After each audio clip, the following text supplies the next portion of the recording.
박정희 정권 시기 서울은 지방에서 올라온 사람들로 인해 인구가 빠르게 증가하고 개발이 가속화되면서 변화하기 시작합니다.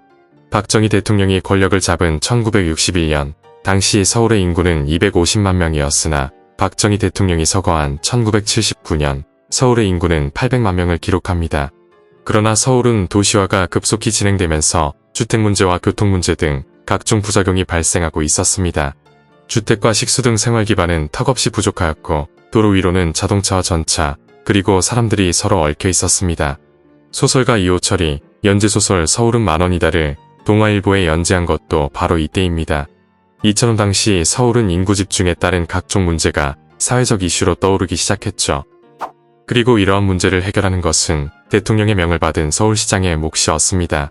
과거 서울시장은 대통령이 직접 임명하는 관선시장이었는데 서울의 3대 시장으로는 김현옥, 양택식, 구자춘이 있었습니다.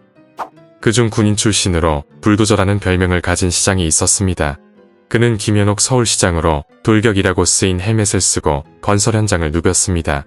이 때문에 일을 잘하는 사람은 현장에서 즉석으로 승진을 시키는가 하며 일을 못하는 사람은 현장에서 직위를 해제하기도 했죠. 김현옥 시장은 불도저라는 별명에 어울리게 서울을 과감하게 바꾸기 시작했는데 그가 한 일은 손가락으로 헤아리기도 어렵습니다. 중요한 것만 해도 여의도 윤중제 건설과 명동 광화문 지하도 건설, 세운상가 건립, 강변북로 건설이 있습니다. 여기에 국내 최초 고가도로인 아현 고가도로를 만들고 청계 고가도로와 북악 스카이웨이를 건설합니다. 김현옥 시장 재임 당시에 얼마나 많은 공사가 진행되었는지 당시 서울의 주요 도로와 도심 등 서울시 전체가 공사 중이었습니다. 실제 김 시장이 기공과 준공 테이프를 끄는 가위를 기념으로 시장실 벽에 걸어놓았는데 이 가위들이 시장실 벽면을 거의 채웠을 정도입니다. 김현옥은 시장 취임 당시 한 언론과의 인터뷰에서 이런 말을 남겼습니다. 서울의 65년도를 100%로 했을 때 올해 목표는 1100%, 즉 11배입니다. 그러나 당시는 고도성장을 명분으로 빨리빨리가 미덕으로 받아들여진 시절로 이에 따른 많은 후유증도 존재하는데 성과 위주의 불도저식 사업은 서울을 무질서와 혼돈의 도시로 만들었습니다. 여기에 졸속 공사와 난개발로 부실 공사가 속출했고 어떤 아파트는 준공된 지 얼마 안 돼서 무너지기도 했죠. 오늘은 서울 개발하면 빼놓을 수 없는 현재 서울의 모습을 만든 김현옥 시장의 생애와 근황을 준비했습니다. 이야기 시작합니다. 김현옥은 1926년 경남 진주에서 태어나 해방 이후 643기로 입학하여 한국 전쟁에 참전한 인물입니다. 군 시절에는 육사 선배인 박정희와 인연을 맺게 되는데 이때부터 박정희를 존경하고 따랐다고 전해집니다. 1961년 박정희의 5.16 쿠데타 당시에는 부산 제3항만 사령관으로 휘하 장병을 이끌고 부산 시내를 장악합니다. 이처럼 김현옥이 부산을 장악하자 박정희는 매우 기뻐했고 훗날 부산을 찾았을 때 제일 먼저 김현옥과 악수했다고 합니다. 그리고 김현옥은 제3항만 사령관 자리에 있었던 인연으로 부산시장에 임명돼 부산시정을 이끌게 되었는데 당시 그의 나이는 겨우 36세였죠. 이때 부산은 팔도의 많은 피난민들이 판자촌을 만들어 살고 있는 매우 복잡한 혼돈의 도시였습니다. 이에 김현옥 시장은 판자촌을 갈아엎고 서민주택구역을 만들었으며 부두는 직선화하고 도로는 확장합니다. 이를 보고받은 박정희 대통령은 그의 빼어난 일솜씨에 감탄했고 언젠가 서울로 불러들여 자신의 옆에 두고 일을 시켜야겠다고 결심합니다. 그리고 김현옥은 부산 직할시 승격의 1등 공신으로 불립니다. 1962년 11월 11일 김현옥은 중앙정부의 부산 직할시 승격을 강력하게 주장했지만 최고회의에서 부산 직할시 승격 법률안이 부결되고 말았습니다. 이를 보고 받은 김현옥은 야간 열차로 서울로 올라와 다음날 이 안건을 재상정시켰습니다. 5.16에 참가한 군인이자 박정희 대통령의 신임을 받던 김현옥 앞에서 최고회의는 쩔쩔맸다고 전해집니다. 결국 1963년 1월 1일 경상남도 부산시에서 부산 직할시로 승격이 이루어졌고 김현옥은 초대 부산 직할시장이 되었습니다. 그리고 1966년 박정희 대통령은 김현옥을 서울시장으로 발탁합니다. 이처럼 김현옥이 서울시장에 임명되자 서울은 무서운 속도로 변화되기 시작합니다. 1963년 제5대 대통령 선거에서는 민주공화당의 박정희와 민정당의 윤보선이 맞붙게 됩니다. 선거 판세는 매우 치열했는데 윤보선 후보 측에서 결정적인 실수를 범하고 말았습니다. 윤보선은 전라도 여수 유세에서 박정희에 대해 이런 말을 했죠. 박정희를 공산주의자라고 하는 것은 아니지만 누가 민주주의자이고 누가 비민주주의자인가는 역사를 캐보면 알 것이다. 그러나 윤보선이 반공을 국시로 건 박정희를 좌익으로 몰자 호남 사람들은 강한 거부감을 보였습니다. 사실 이 같은 공격은 과거에도 반복되었던 일로 과거 이승만 정권은 반대 세력을 숙청할 때면 공산당이라는 낙인을 찍어 제거했습니다. 이런 기억을 가진 호남 사람들에게 윤보선의 주장은 반발 심리를 불러왔죠. 결국 이 선거에서 박정희 후보는 윤보선 후보와 15만 표 차이라는 초접전 끝에 대통령에 당선되었습니다. 한 가지 재미있는 사실은 지금이야 박정희 대통령이 확고한 보수의 아이콘이지만 당시에는 진보 진영의 지지도 받고 있었다는 것입니다. 그래서 호남에서는 윤보선보다 박정희를 압도적으로 지지하면서 박정희가 대통령에 당선되는데 지대한 기여를 했죠. 그리고 대통령 선거에서 윤치영은 윤보선의 삼촌임에도 불구하고 박정희 후보를 도와 대통령 당선에 크게 기여합니다. 이후 윤치영은 논공행상 차원에서 서울시장으로 임명되었습니다. 그러나 그는 서울시정에 대해 별로 관심이 없었는데 심지어 취임사에서 이런 말을 남겼죠. 평생 정치활동만 해왔기 때문에 행정은 전혀 아는 것이 없다. 당시 서울은 일자리를 찾기 위해 밀려드는 농촌 인구로 인해 주택은 부족하고 도로교통은 마비되는 등 그야말로 모든 것이 부족한 도시였습니다. 그러나 윤치영 서울시장은 이를 해결하지 않고 답답한 상황을 계속 유지하고 방치합니다. 이 때문에 서울시 국정감사 때 한 국회의원은 이렇게 말하며 윤치영을 비난했습니다. 좀 더 좋은 도시를 만들 수 없느냐. 인구 집중에 대한 대책을 만들어야 한다. 이에 윤치영은 이렇게 말하며 모두에게 충격을 안겨주었습니다. 만약에 내가 멋진 도시 계획을 세워서 서울시가 정말로 좋은 도시가 되면 더욱 더 많은 인구가 서울에 집중될 것이다. 농촌 인구가 서울에 몰려오지 않게 하기 위해서도 서울을 좋은 도시로 만들어서는 안 됩니다. 그리고 1964년 2월 윤치영은 국회에서 이런 발언을 하며 온 국민을 놀라게 합니다. 서울로 이주하려면 해당 지역 도지사 전출 허가뿐 아니라 서울시장의 전입 허가를 요구하는 이주 허가제에 대한 입법 조치를 해야 한다. 그런 법률 조치가 없다면 누가 서울시장을 해도 지금의 상황은 해결할 수 없다. 이런 발언으로 일반 국민들보다 더 놀란 것은 박정희 대통령이었습니다. 결국 박정희 대통령은 새로운 서울시장으로 당시 부산시장이었던 김현옥을 임명하게 되었죠. 1966년 박정희 대통령은 김현옥을 서울시장에 임명한 뒤 건설을 두려워 말라고 지침을 내립니다. 이에 김현옥은 건설은 나의 종교라고 외치며 충성을 다짐했다고 합니다. 그리고 김현옥은 취임사 일기 기자회견을 통해 서울시 교통난 완화책을 발표합니다. 늦어도 8월 15일까지 교통난 31%를 완화할 것이다. 김현옥 시장은 이와 같은 제1공약인 도로교통 완화를 위해 서울을 과감하게 바꾸기 시작합니다. 먼저 출근하는 길에 광화문 내거리에 혼잡함을 본 김현옥은 특명 1호로 광화문 지하도 공사를 착공하도록 지시합니다. 당시 김현옥은 시직원들에게 돌격이라고 쓰인 노란 헬멧을 나눠줬고 14시간 5교대로 단 1분도 쉬지 말고 공사를 하라며 관계자들을 다그쳤습니다. 결국 광화문 지하차도는 5개월 만에 완공시켰고 김현옥은 동양에서 가장 크고 아름다운 지하도라고 자랑했다고 합니다. 이처럼 김현옥 시장은 광화문 내거리를 첫 사업으로 주로 교통에 중점을 두고 각종 공사를 군대식으로 밀어붙였습니다. 도시는 선이다라는 구호와 함께 도심과 외곽을 연결하는 방사선도로와 외곽과 외곽을 연결하는 순환도로를 개설하고 도심의 주요 간선도로를 확장합니다. 그리고 당시 김현옥은 도로를 사람의 혈관에 비유했습니다. 도로는 혈관이다. 그 혈관이 튼튼하고 잘 뚫려야 도시가 건강하다. 그리고 해외 시찰을 간 김현옥은 새로운 핏줄을 발견하는데 그것은 바로 고가도로였습니다. 복잡한 도시 위를 가로지르는 고가도로는 김현옥에게 새로운 핏줄이었던 것이었죠. 이후 김현옥은 불도저라는 별명과 같은 기세로 서울의 고가도로를 쌓아 올리기 시작합니다.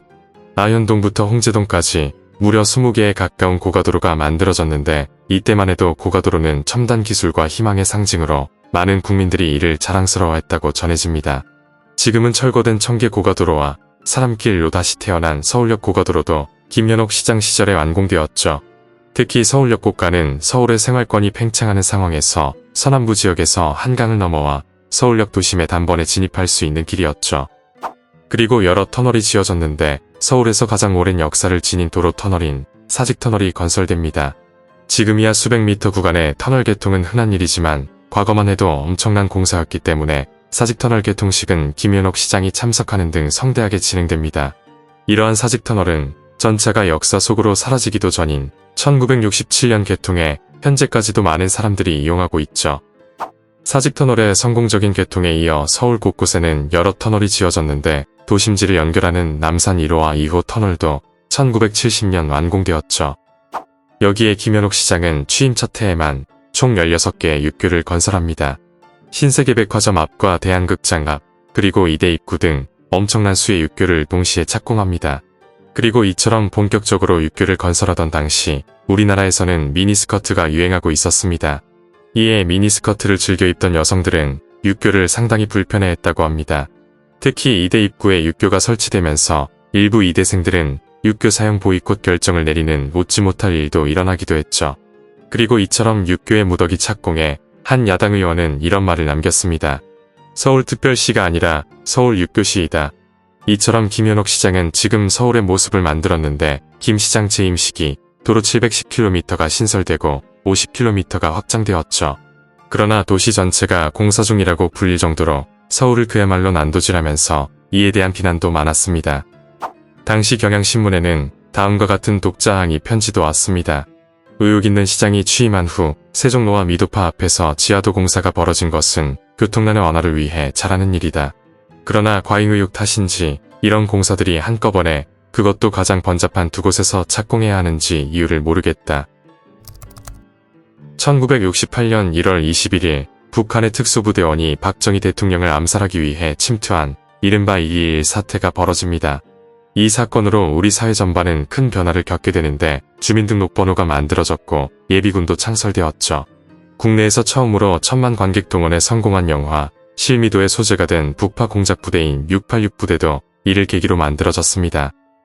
그리고 1.21 사태 직후인 2월 9일 당시 김현옥 서울시장은 방어 및 관광 목적의 스카이웨이 건설 계획을 발표합니다. 청와대 뒷산인 북악산 능선을 따라 도로를 만들어 은밀한 산길 침투를 차단하려고 한 것이었죠. 여기에 김현옥 시장은 다음과 같은 내용을 발표합니다. 71년도까지 350만 명의 시민을 전시체제 하에서 대피시킬 수 있는 방공호 구실을 할 지하 건설을 하겠다. 앞으로 건축법을 개정해 2층 이상은 지하의 창고를, 3층 이상은 건물 인원의 70%를 수용할 수 있는 주차장이나 창고시설을 갖추도록 규정을 넣겠다. 그리고 1970년 건축법 개정을 통해 일정 규모 이상의 건축물에는 의무적으로 지하층을 건설하도록 합니다. 이는 유사시 대피소로 사용하거나 시가전이 발생할 경우 반지하를 참호로 사용하기 위함이었죠. 하지만 전쟁이 터지는 일은 없었고 원래 목적 대신 주로 지하 주차장이나 창고로 활용했고 사람이 거주하지는 않았습니다. 그러다 일자리를 찾아 서울로 밀려온 사람들이 저렴한 주거시설을 찾으면서 거주용이 아니던 지하를 뜯어 고쳐서 거주용으로 바꾸는 경우가 많아졌습니다. 당시는 주택난이 극심했기에 정부는 이를 묵인했고 1975년 건축법 개정으로 지하실 거주는 합법화되었죠. 다시 과거로 돌아와서 북한의 1.21 사태로 큰 충격을 받은 김현옥 시장은 아예 싸우면서 건설한다는 슬로건을 내걸고 건설 공사를 더욱 빠르게 추진했는데 대표적인 공사로는 여의도 개발이 있었죠. 지금의 국회의사당 자리에는 양과 말을 방목하던 나지막한 산이 있었는데 이를 양말산이라고 불렀습니다. 그리고 과거 여의도는 지금과 같은 타원형의 섬이 아니었고 방죽이 없던 여의도는 큰 비가 오면 어김없이 한강물이 넘쳐 흘렀습니다. 영등포가 고향인 A씨는 여의도의 과거를 이렇게 기억합니다. 당시에는 딱히 여의도라는 것은 없었어요. 엄청 넓은 백사장 안에 여의도 비행장이 있었고 양말산이 있었고 밤섬도 있었죠. 그때는 그것들이 백사장으로 다 연결돼 있었죠. 그리고 여의도는 해방 전에는 일본군 비행장이 있었기 때문에 민간인들의 주거가 금지되었습니다.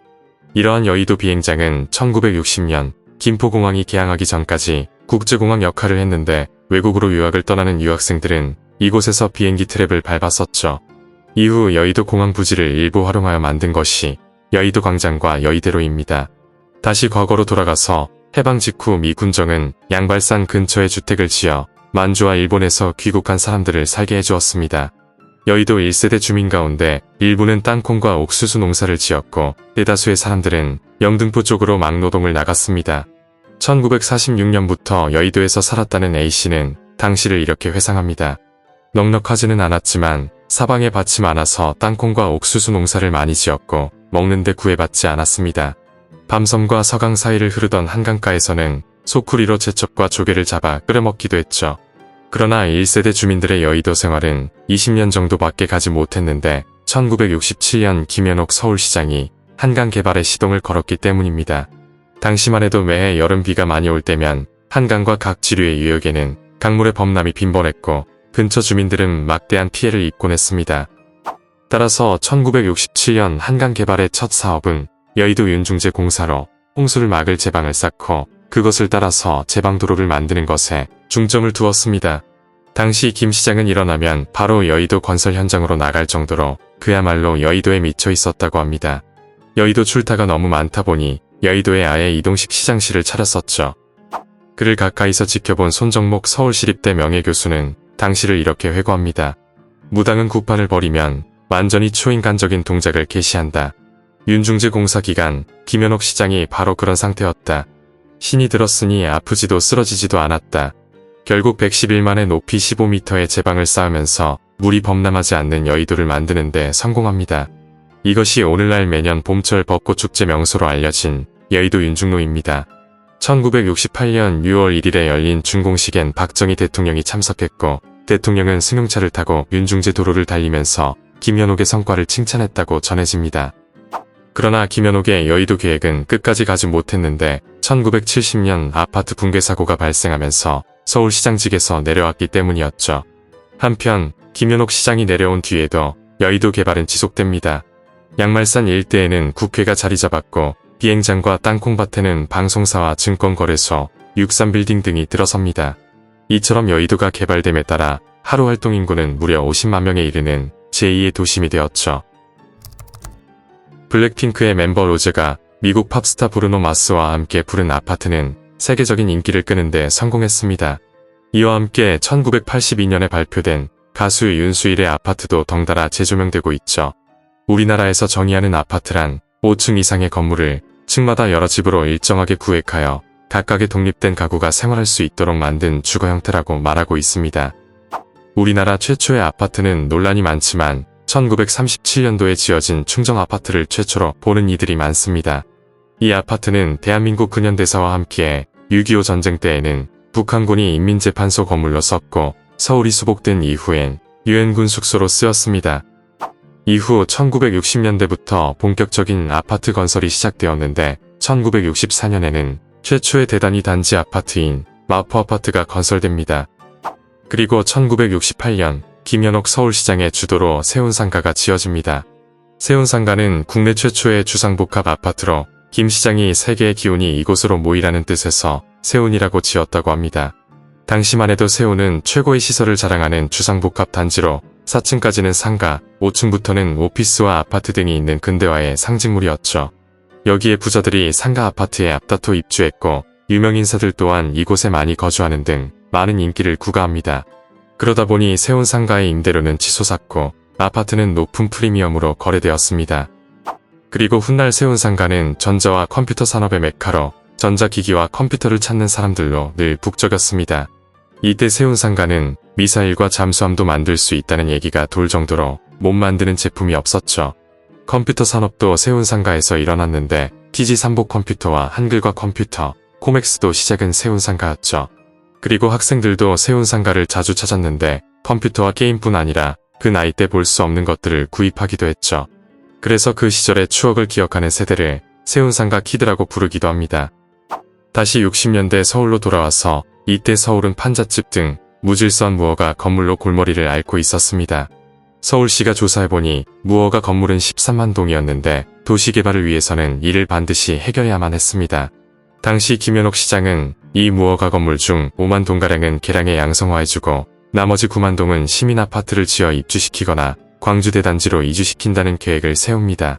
그렇게 김현옥 시장은 1969년부터 3년간 아파트 2,000동을 지어 10만 가구의 시민아파트를 세운다는 계획을 발표합니다. 제1호 시민아파트는 금화산 중턱에 있던 금화시민아파트입니다. 서민을 위해 지은 금화시민아파트 입주식은 국가적 행사처럼 열렸는데 대통령과 내빈들은 입주민 1000여 명과 함께 단지를 돌아봤습니다. 그리고 김 시장의 특유의 속도전으로 1969년 한 해에만 약 1만 6천 가구의 시민아파트가 지어집니다. 서울 마포구 창전동 와우지구에 들어선 와우아파트도 마찬가지인데 그해 6월에 짓기 시작한 와우아파트는 6개월 만인 12월에 완공됩니다. 현재 약 10개 동 규모의 아파트를 지으려면 2년이 소요되는 점을 고려해 볼 때 그야말로 엄청난 속도였습니다. 이에 차고 나면 아파트가 벌떡벌떡 세워진다고 해서 벌떡 아파트란 말이 생기기도 했죠. 그러나 이러한 밀어붙이식 속도전은 부실공사를 불렀고 1970년 와우 아파트 붕괴 사고로 이어집니다. 김현옥 시장은 박정희에 대한 충정심이 가득했고 이를 증명하기 위해 항상 노력했습니다. 그는 서울시장 재임 시절 한 달마다 색다른 시정 구호를 내걸어 대통령에게 자신의 존재를 알렸습니다. 당시 구호로는 도시는 선이다, 질서는 시민의 위대한 예술이다, 개인의 완성은 서울의 완성 등이 있었죠.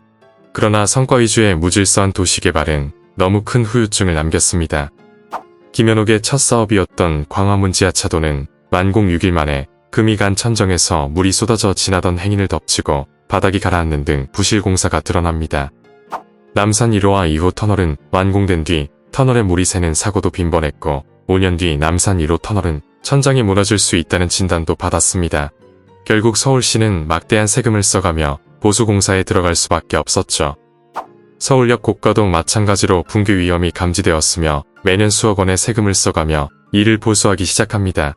1990년대 말이 되자 보수공사로도 위태로울 지경에 이르렀고 이후 안전도 조사 결과에서 D등급 판정이 나오게 되면서 철거는 피할 수 없는 운명이 되었습니다. 그리고 김현옥 시장의 시민아파트는 시민의 행복한 보금자리가 되지 못했습니다. 대부분 가팔은 산 중턱에 세워져 매우 불편했는데 산동네 판자촌을 허문 자리에 지었기 때문이기도 하지만 중요한 이유가 또 있었습니다. 서울시 간부가 김현옥 시장에게 왜 이렇게 높은 곳에 아파트를 지어야 하느냐고 물었습니다. 그러자 김현옥 시장이 이렇게 답했다는 일화가 있죠. 이 돌대가리야, 높은 곳에 지어야 청와대에서 잘 보일 것 아니냐. 시민 아파트는 이처럼 고지대 아파트로 수돗물도 제대로 안 나오면서 수돗물을 서로 더 쓰려는 주민끼리 패싸움을 벌인 끝에 4명이 중경상을 입는 사태까지 발생합니다. 심지어 환풍시설이 없어 가스 중독으로 사망하는 일도 많았습니다. 그러자 차라리 추운 게 낫겠다며 엄동설안의 창문을 활짝 열고 잠을 잔 입주민도 있었죠.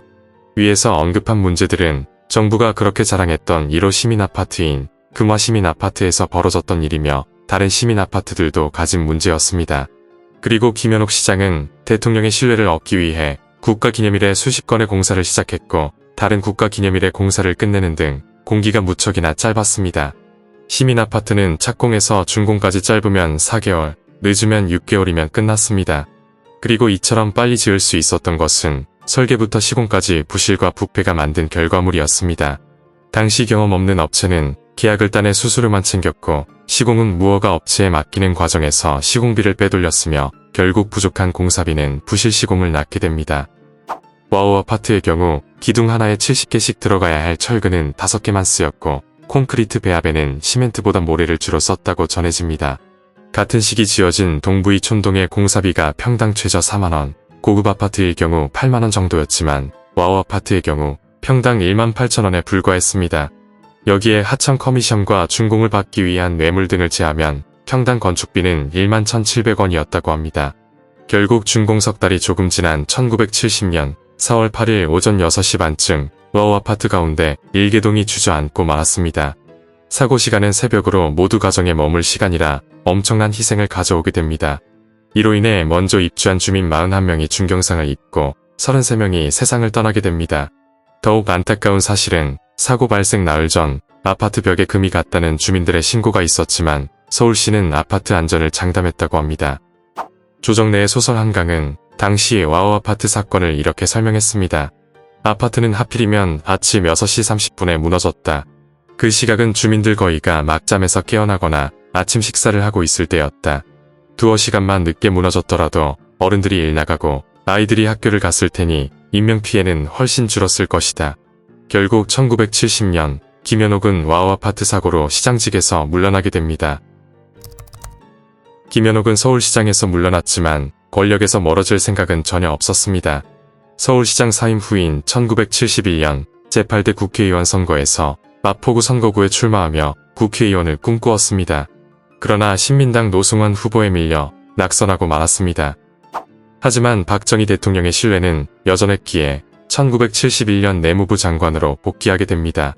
김현옥 장관은 당시를 이렇게 기억했습니다. 서울시장을 그만두고 옥인동 집으로 다시 돌아왔을 때 그렇게 쓸쓸하고 허망할 수가 없었습니다. 순식간에 사람들의 발길이 뚝 끊어졌지요. 그러다가 다시 내무부 장관이 되자 골목길까지 화분이 들어오는 걸 보고 세상사가 이런 건가 하고 오히려 착잡해지더라고요. 그리고 박정희 대통령의 업적 중 하나는 녹화 사업으로 민둥산에 나무를 심어 대한민국의 푸른 산을 만든 것이었습니다. 과거 한국의 산은 대부분 민둥산이었는데 이는 일제수탈과 한국전쟁 때문이었습니다. 여기에 많은 나무들이 아궁이 속댈감으로 사라지고 있었죠. 그러던 1964년 서독을 방문한 박정희 대통령은 서독의 울창한 산림에 큰 충격을 받게 됩니다. 당시 박 대통령은 이런 말을 남겼죠. 산이 푸르게 변할 때까지 유럽에 가지 않겠다. 바로 다음 해인 1965년부터 대대적인 산림 녹화 사업이 진행되는데 대통령이 나서서 나무를 심는 행사까지 펼쳤습니다. 그러던 1973년 산림청을 내무부로 이관하면서 새마을운동과 산림 녹화를 연결합니다. 이처럼 산림청이 내무부 산하로 이관되면서 김현옥 내무부 장관이 이를 직접 감독하게 되었죠. 당시 김현옥 장관은 내무부로 출근하기 전 산림청부터 찾았는데 이런 말을 했다고 합니다. 나는 내무부 장관이 아니라 산림장관이야.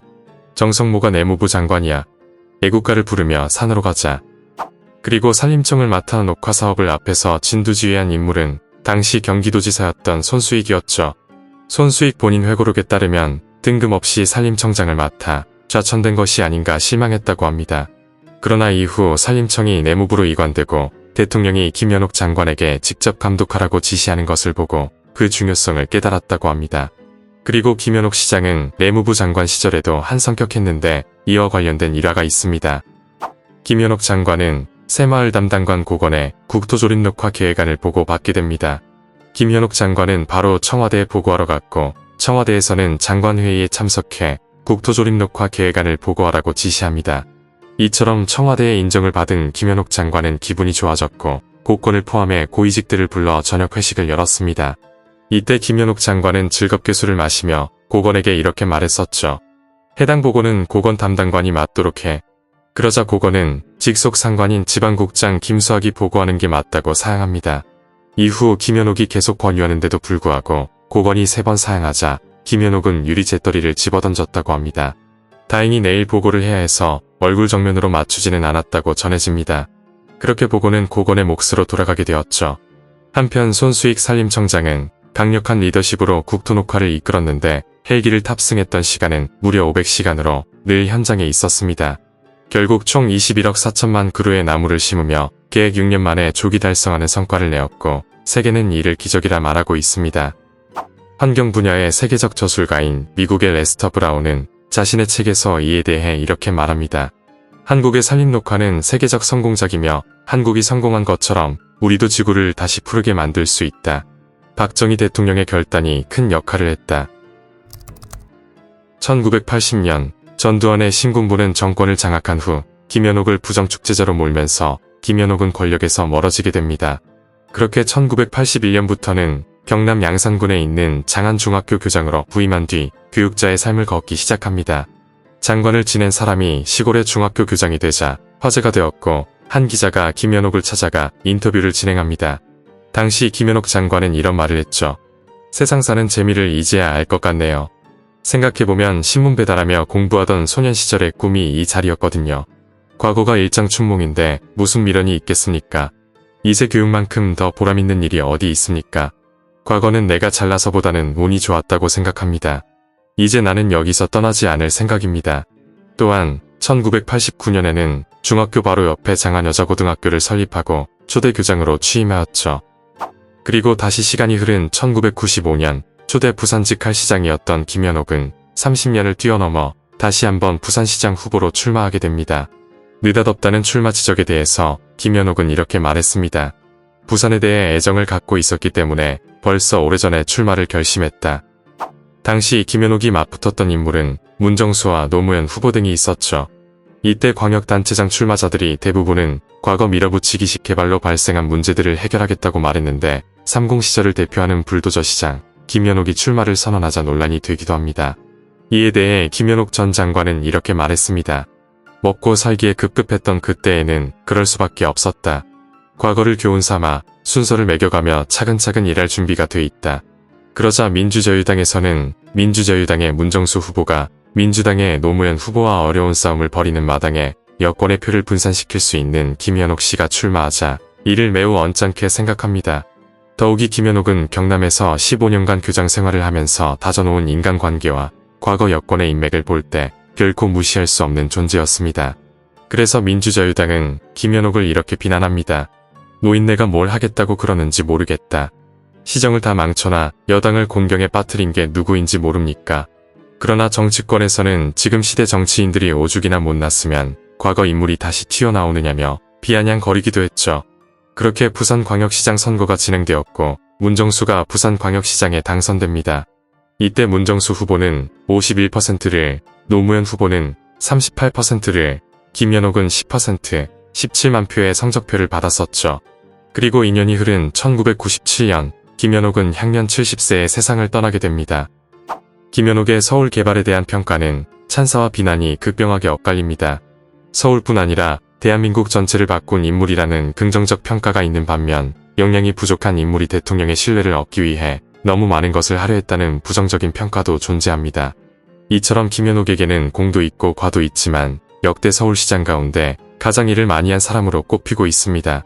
실제 그는 40년에 걸쳐 할 수 있는 일을 4년 동안 해치웠다라는 평가를 듣기도 했죠. 도시기획 전문가는 그에 대해 이런 평가를 내렸습니다. 그는 66년부터 70년까지 재임 4년간 실로 엄청난 일을 저질렀다. 저질렀다는 표현은 엄청난 것을 이룩했고 파괴했으며 동시에 해서는 안 될 일도 했다는 뜻이다. 오늘 이야기는 여기까지입니다. 재밌게 보셨다면 구독과 좋아요 부탁드립니다. 지금까지 역사비디오였습니다.